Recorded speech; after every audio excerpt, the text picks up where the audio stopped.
लोकमान्य टिळकांची आज 103वी पुण्यतिथी आहे.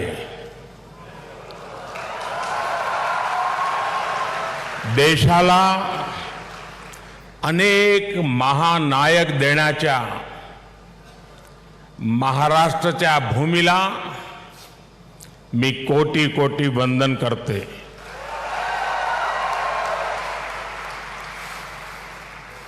कार्यक्रम में उपस्थित आदरणीय श्री शरद पवार जी, राज्यपाल श्रीमान रमेश बैस जी,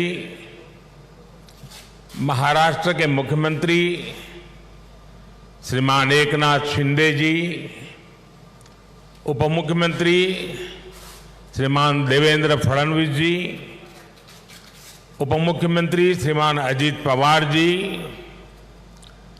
ट्रस्ट के अध्यक्ष श्रीमान दीपक तिलक जी, पूर्व मुख्यमंत्री मेरे मित्र श्रीमान सुशील कुमार शिंदे जी, तिलक परिवार के सभी सम्मानित सदस्यगण एवं उपस्थित भाई और बहनों, आज का ये दिन मेरे लिए बहुत अहम है. मैं यहां आकर जितना उत्साहित हूं उतना ही भावुक भी हूं. आज हम सब के आदर्श और भारत के गौरव बाल गंगाधर तिलक जी की पुण्यतिथि है. साथ ही आज अन्ना भाऊ साठे जी की जन्म जयंती भी है. लोकमान्य तिलक जी तो हमारे स्वतंत्रता इतिहास के माथे के तिलक है.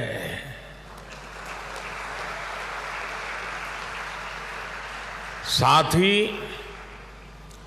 अन्ना भाऊ ने भी समाज सुधार के लिए जो योगदान दिया वह अप्रतिम है, असाधारण है. मैं इन दोनों ही महापुरुषों के चरणों में श्रद्धापूर्वक नमन करता हूं. आज या महत्वाचा दिवशी मला पुण्याच्या या पावन भूमीवर महाराष्ट्राच्या धर्तीवर येण्याची संधी मिळाली हे माझे भाग्य आहे.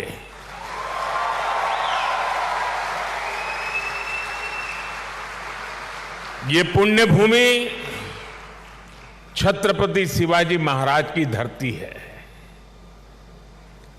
ये चाफेकर बंधुओं की पवित्र धरती है.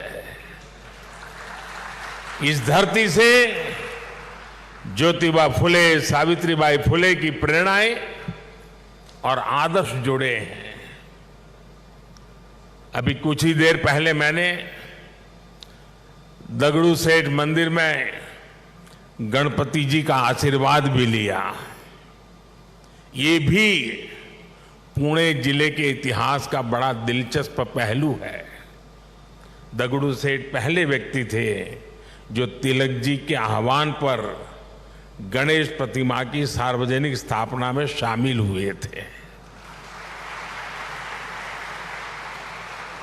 मैं इस धरती को प्रणाम करते हुए इन सभी महान विभूतियों को श्रद्धापूर्वक नमन करता हूं. साथियों, आज पुणे में आप सबके बीच मुझे जो सम्मान मिला है ये मेरे जीवन का एक अविस्मरणीय अनुभव है. जो जगह, जो संस्था सीधे तिलक जी से जुड़ी रही हो, उसके द्वारा लोकमान्य तिलक नेशनल अवार्ड मिलना मेरे लिए सौभाग्य की बात है। मैं इस सम्मान के लिए हिंद स्वराज संघ का और आप सभी का पूरी विनम्रता के साथ हृदय से आभार व्यक्त करता हूं। और मैं ये भी कहना चाहूंगा, अगर ऊपर ऊपर से थोड़ा नजर करें तो हमारे देश में काशी और पुणे दोनों की एक विशेष पहचान है। विद्वत्ता यहां पर चिरंजीव है, अमरत्व को प्राप्त हुई है।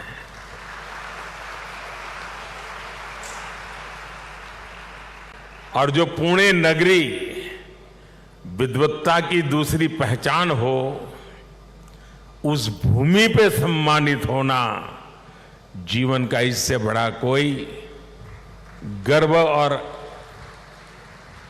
संतोष की अनुभूति देने वाली घटना नहीं हो सकती है। लेकिन साथियों, जब कोई अवार्ड मिलता है तो उसके साथ ही हमारी जिम्मेदारी भी बढ़ जाती है। आज जब उस अवार्ड से तिलक जी का नाम जुड़ा हुआ हो तो दायित्व बोध और भी कई गुना बढ़ जाता है। मैं लोकमान्य तिलक नेशनल अवार्ड को 140 करोड़ देशवासियों के चरणों में समर्पित करता हूं।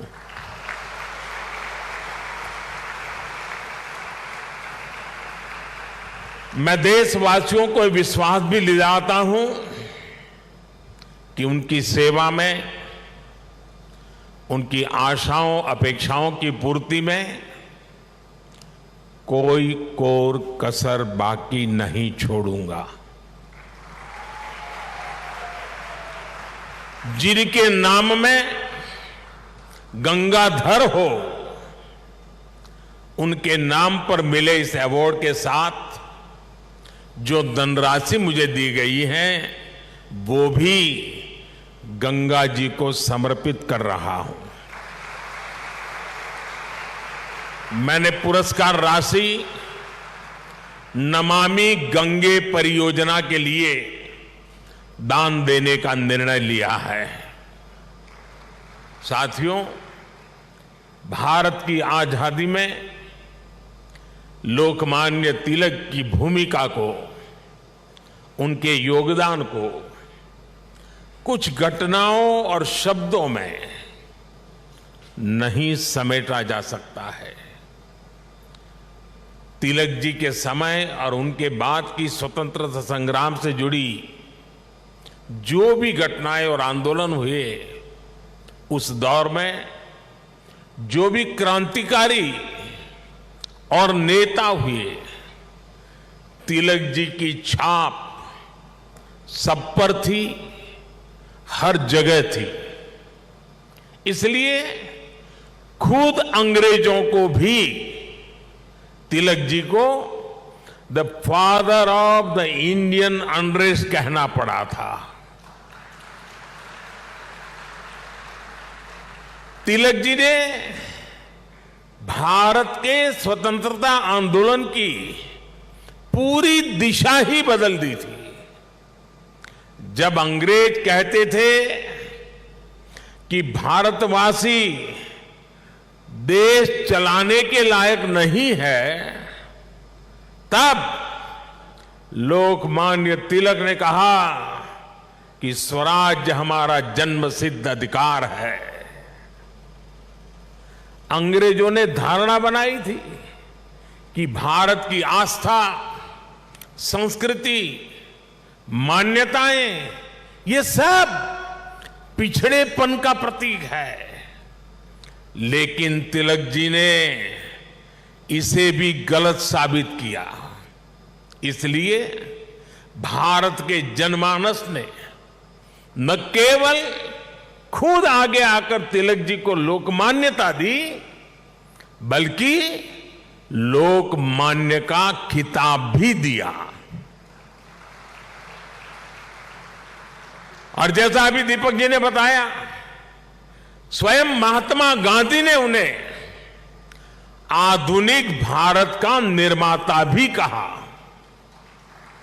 हम कल्पना कर सकते हैं कि तिलक जी का चिंतन कितना व्यापक रहा होगा, उनका विजन कितना दूरदर्शी रहा होगा। साथियों, एक महान नेता वो होता है जो एक बड़े लक्ष्य के लिए न केवल खुद को समर्पित करता है, बल्कि उस लक्ष्य की प्राप्ति के लिए संस्थाएं और व्यवस्थाएं भी तैयार करता है। इसके लिए हमें सबको साथ लेकर आगे बढ़ना होता है, सबके विश्वास को आगे बढ़ाना होता है। लोकमान्य तिलक के जीवन में हमें ये सारी खूबियां दिखती हैं। उन्होंने अंग्रेजों ने जब उन्हें जेल में डाला, उन पर अत्याचार हुए, उन्होंने आजादी के लिए त्याग और बलिदान की पराकाष्ठा की, लेकिन साथ ही उन्होंने टीम स्पिरिट के, सहभाग और सहयोग के अनुकरणीय उदाहरण भी पेश किए। लाला लाजपत राय और बिपिन चंद्र पाल के साथ उनका विश्वास, उनकी आत्मीयता भारतीय स्वतंत्रता संग्राम का स्वर्णिम अध्याय है। आज भी जब बात होती है तो लाल बाल पाल के तीनों नाम एक त्रिशक्ति के रूप में याद किए जाते हैं। तिलक जी ने उस समय आजादी की आवाज को बुलंद करने के लिए पत्रकारिता और अखबार की अहमियत को भी समझा। अंग्रेजी में तिलक जी ने, जैसा शरद राव ने कहा, द मराठा साप्ताहिक शुरू किया। मराठी में गोपाल गणेश अगरकर और विष्णु शास्त्री चिपलुंकर जी के साथ मिलकर उन्होंने केसरी अखबार शुरू किया। 140 से भी ज्यादा समय से केसरी अनवरत आज भी महाराष्ट्र में छपता है, लोगों के बीच पढ़ा जाता है। ये इस बात का सबूत है कि तिलक जी ने कितनी मजबूत नींव पर संस्थाओं का निर्माण किया था। साथियों, संस्थाओं की तरह लोकमान्य तिलक ने परंपराओं को भी पोषित किया। उन्होंने समाज को जोड़ने के लिए सार्वजनिक गणपति महोत्सव की नींव डाली। उन्होंने छत्रपति शिवाजी महाराज के साहस और आदर्शों की ऊर्जा से समाज को भरने के लिए शिव जयंती का आयोजन शुरू किया। ये आयोजन भारत को सांस्कृतिक सूत्र में पिरोने के अभियान भी थे और इनमें पूर्ण स्वराज की संपूर्ण संकल्पना भी थी। यही भारत की समाज व्यवस्था की खासियत रही है। भारत ने हमेशा ऐसे नेतृत्व को जन्म दिया है जिसने आजादी जैसे बड़े लक्ष्यों के लिए भी संघर्ष किया और सामाजिक बुराइयों के खिलाफ नई दिशा भी दिखाई। आज की युवा पीढ़ी के लिए यह बहुत बड़ी सीख है। भाइयों और बहनों, लोकमान्य तिलक इस बात को भी जानते थे कि आजादी का आंदोलन हो या राष्ट्र निर्माण का मिशन, भविष्य की जिम्मेदारी हमेशा युवाओं के कंधों पर होती है। वो भारत के भविष्य के लिए शिक्षित और सक्षम युवाओं का निर्माण चाहते थे। लोकमान्य में युवाओं की प्रतिभा पहचानने की जो दिव्य दृष्टि थी, इसका एक उदाहरण हमें वीर सावरकर से जुड़े घटनाक्रम में मिलता है।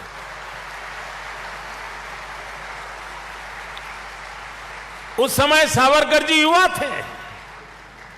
तिलक जी ने उनकी क्षमता को पहचाना। वो चाहते थे कि सावरकर बाहर जाकर अच्छी पढ़ाई करें और वापस आकर आजादी के लिए काम करें। ब्रिटेन में श्यामजी कृष्ण वर्मा ऐसे ही युवाओं को अवसर देने के लिए 2 स्कॉलरशिप चलाते थे। एक स्कॉलरशिप का नाम था छत्रपति शिवाजी स्कॉलरशिप और दूसरी स्कॉलरशिप का नाम था महाराणा प्रताप स्कॉलरशिप। वीर सावरकर के लिए तिलक जी ने श्यामजी कृष्ण वर्मा से सिफारिश की थी। इसका लाभ लेकर वो लंदन में बैरिस्टर बन सके। ऐसे कितने ही युवाओं को तिलक जी ने तैयार किया। पुणे में new English school, Deccan education society और फर्ग्यूसन कॉलेज जैसे संस्थानों, उसकी स्थापना उनके इसी विजन का हिस्सा है। इन संस्थाओं से ऐसे कितने ही युवा निकले जिन्होंने तिलक जी के मिशन को आगे बढ़ाया, राष्ट्र निर्माण में अपनी भूमिका निभाई। व्यवस्था निर्माण से संस्था निर्माण, संस्था निर्माण से व्यक्ति निर्माण और व्यक्ति निर्माण से राष्ट्र निर्माण, ये विजन राष्ट्र के भविष्य के लिए रोड मैप की तरह होता है। इसी रोड मैप को आज देश प्रभावी ढंग से फॉलो कर रहा है। साथियों, वैसे तो तिलक जी पूरे भारत के लोकमान्य नेता है, लेकिन जैसे पुणे और महाराष्ट्र के लोगों के लिए उनका एक अलग स्थान है, वैसा ही रिश्ता गुजरात के लोगों का भी उनके साथ है। मैं आज इस विशेष अवसर पर मैं उन बातों को भी याद कर रहा हूं। स्वतंत्रता संग्राम के समय वो करीब 1.5 महीने अहमदाबाद साबरमती जेल में रहे थे। इसके बाद 1916 में तिलक जी अहमदाबाद आए और आपको जानकर के खुशी होगी, उस समय जब अंग्रेजों की पूरी तरह जुल्म चलते थे, अहमदाबाद में तिलक जी के स्वागत में और उनको सुनने के लिए उस जमाने में 40,000 से ज्यादा लोग उनका स्वागत करने के लिए आए थे। और खुशी की बात यह है कि उनको सुनने के लिए उस समय ऑडियंस में सरदार वल्लभ भाई पटेल भी थे। उनके भाषण ने सरदार साहब के मन में एक अलग ही छाप छोड़ी। बाद में सरदार पटेल अहमदाबाद नगर पालिका के प्रेसिडेंट बने, म्युनिसिपैलिटी के प्रेसिडेंट बने। और आप देखिए उस समय के व्यक्तित्व की सोच कैसी होती थी। उन्होंने अहमदाबाद में तिलक जी की मूर्ति लगाने का फैसला किया। और सिर्फ मूर्ति लगाने का फैसला किया नहीं, उनके निर्णय में भी सरदार साहब की लौह पुरुष की पहचान मिलती है। सरदार साहब ने जो जगह चुनी वो जगह थी विक्टोरिया गार्डन। अंग्रेजों ने रानी विक्टोरिया की हीरक जयंती मनाने के लिए अहमदाबाद में 1897 में 1897 में विक्टोरिया गार्डन का निर्माण किया था। यानी ब्रिटिश महारानी के नाम पर बने पार्क में उनकी छाती पर सरदार पटेल ने इतने बड़े क्रांतिकारी लोकमान्य तिलक की मूर्ति लगाने का फैसला कर लिया।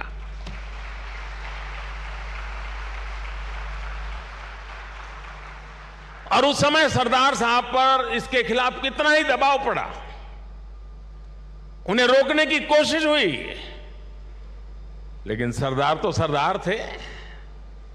सरदार ने कह दिया वो अपना पद छोड़ देना पसंद करेंगे, लेकिन मूर्ति तो वहीं पर लगेगी। और वो मूर्ति बनी और 1929 में उसका लोकार्पण महात्मा गांधी ने किया। अहमदाबाद में रहते हुए मुझे कितनी ही बार उस पवित्र स्थान पर जाने का मौका मिला है और तिलक जी की प्रतिमा के सामने सर झुकाने का अवसर मिला है। वो एक अद्भुत मूर्ति है जिसमें तिलक जी विश्राम मुद्रा में बैठे हुए हैं। ऐसा लगता है जैसे वो स्वतंत्र भारत के उज्जवल भविष्य की ओर देख रहे हैं। आप कल्पना करिए, गुलामी के दौर में भी सरदार साहब ने अपने देश के सपूत के सम्मान में पूरी अंग्रेजी हुकूमत को चुनौती दे दी थी। और आज की स्थिति देखिए, अगर आज हम किसी एक सड़क का नाम भी किसी विदेशी आक्रांता की जगह कर बदलकर भारतीय विभूति पर रखते हैं तो कुछ लोग उस पर हल्ला मचाने लग जाते हैं।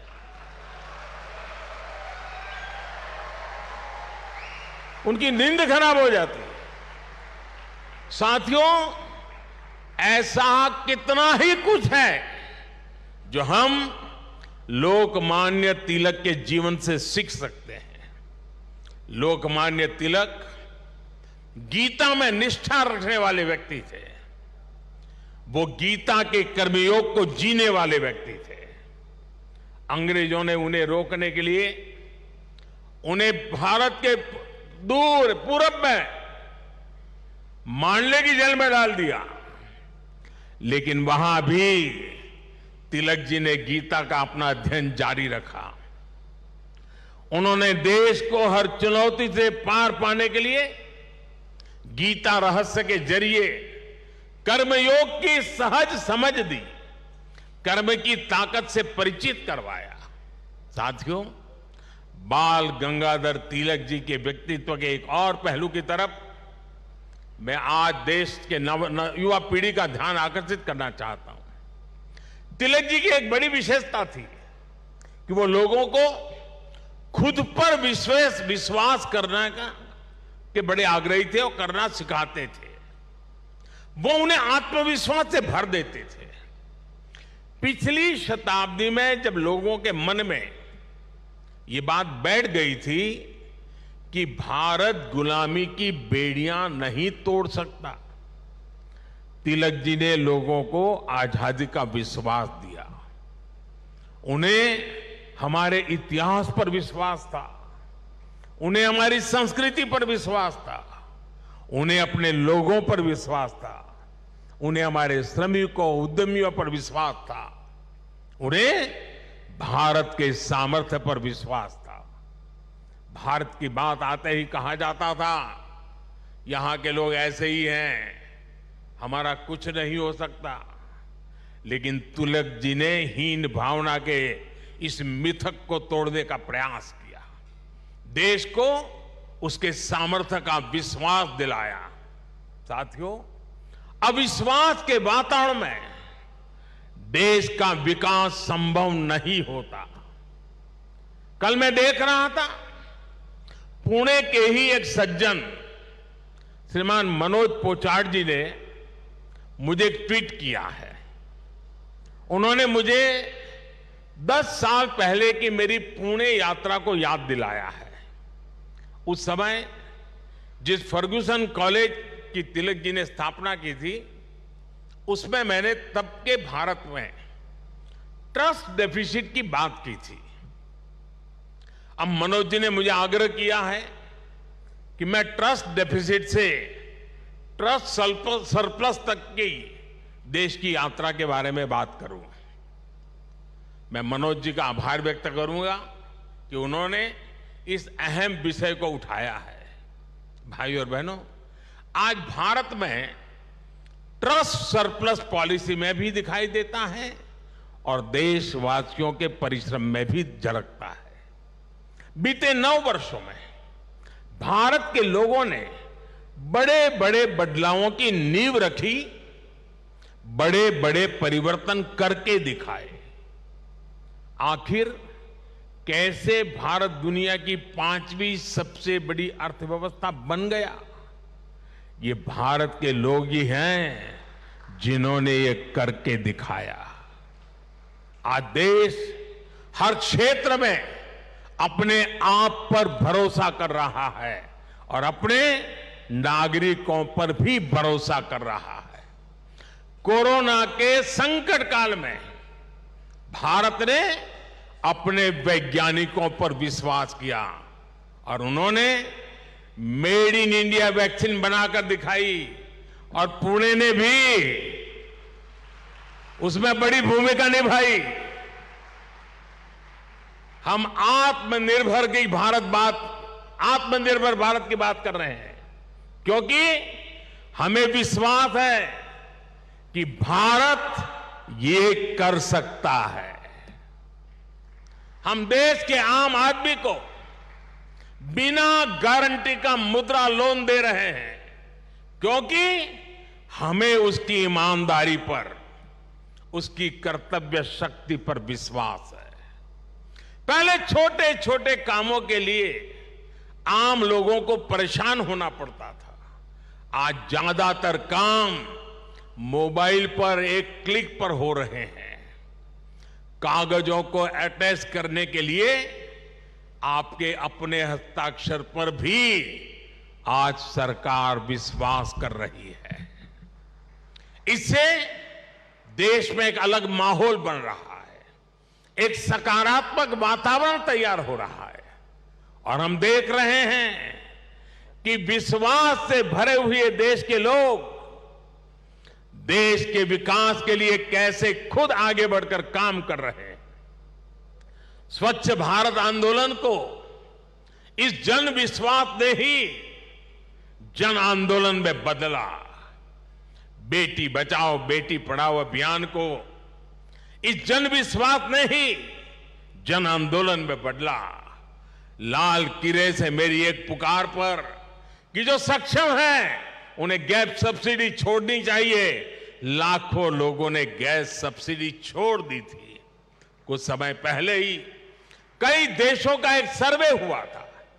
इस सर्वे में सामने आया कि जिस देश के नागरिकों को अपनी सरकार में सबसे ज्यादा विश्वास है, उस सर्वे ने बताया उस देश का नाम भारत है।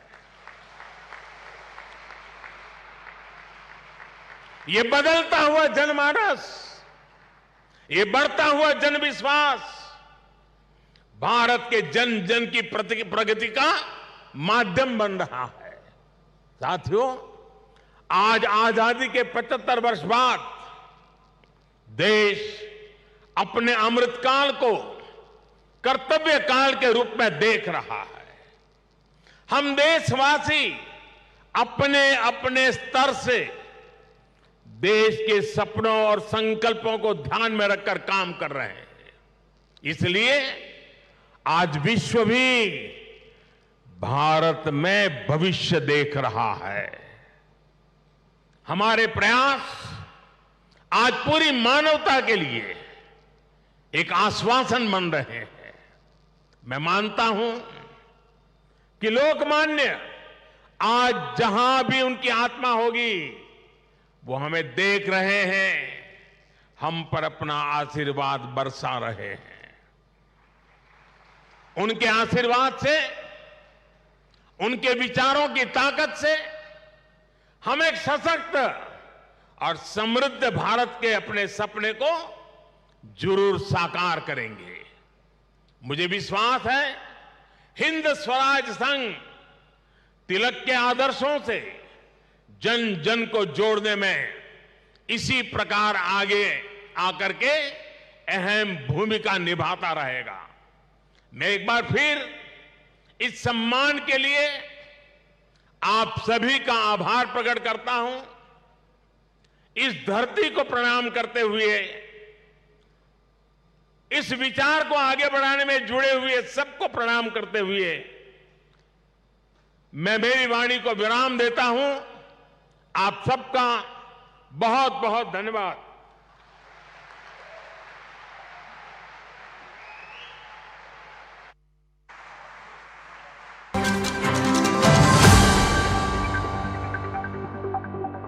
नमस्कार, मी तुमची सोनाली पाटील आणि हे चॅनल आहे स्पीड न्यूज 24।